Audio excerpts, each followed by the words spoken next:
त्याच्यावर रॉकेल होता, काडी लावा आणि पेटवा. म्हणजे मी सुटले आणि तुम्ही पण सुटलाच. तू गडबडीने चुकीचं बोललीस काय? तुला स्टोव मध्ये रॉकेल होता आणि काढी लावा असं म्हणायचं असेल. स्टोव मध्ये नाही हो, नाही. स्टोवर चितेवर होतात ना तसं. कमाल झाली तुझी. स्टोव कुठे, चिता कुठे, काहीतरी. 2 दिवस झाले तुमच्या मागे लागले की त्या बर्नरचं काय झालं ते बघा म्हणून. 2 दिवस शेजाऱ्यांचा स्टोव आणला. 4 दिवस आणखी तसाच आणायचा, त्यात काय बिघडलं? लाज नाही वाटत तुम्हाला सांगायला? लाज कशी वाटायची त्याच्यात? नोकरी करणाऱ्या माणसाची महिना अखेरी नेहमी निर्लज्ज असते. आता 4 दिवसात महिना संपतो, तो संपला की लाज पडतील की लगेच नाव बर्नर. काल रात्री शेजाऱ्यांनी आपला स्टोव परत नेला. नाही वांधा नाही. काय परमेश्वर कुणाकुणाला खूप मुलं देतो, कुणाकुणाला खूप पैसे देतो. तसे त्याने आपल्याला खूप शेजारी दिलेत.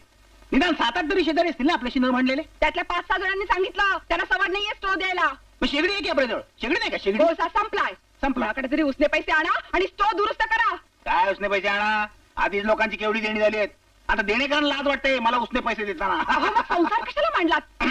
आता बोला की लग्नाच्या आधी मारे आभाळी आश्वासनं दिली होती. काय म्हणे? तुला फुलासारखे जपीन, तुझ्यावर प्रेमाचा वर्षाव करीन, तुझ्यासाठी माझ्या काळजाच्या पायघड्या घालीन, तुझ्यावर साड्यांचा पाऊस पाडीन. असं मी म्हणालो होतो? हो तुम्ही. आणि एकदा नाही 100दा म्हणाला होता. असेल. काय दारूचा घोट घेतल्यानंतर आणि लग्नाचा घोट घ्यायच्या आधी पुरुषाच्या आपल्या जिभेवर कधीच ताबा राहत नाही. असेल मी म्हणालो असेल.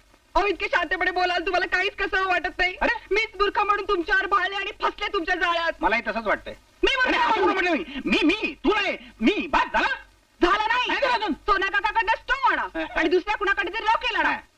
काय कोण? मी? हो तुम्हीच.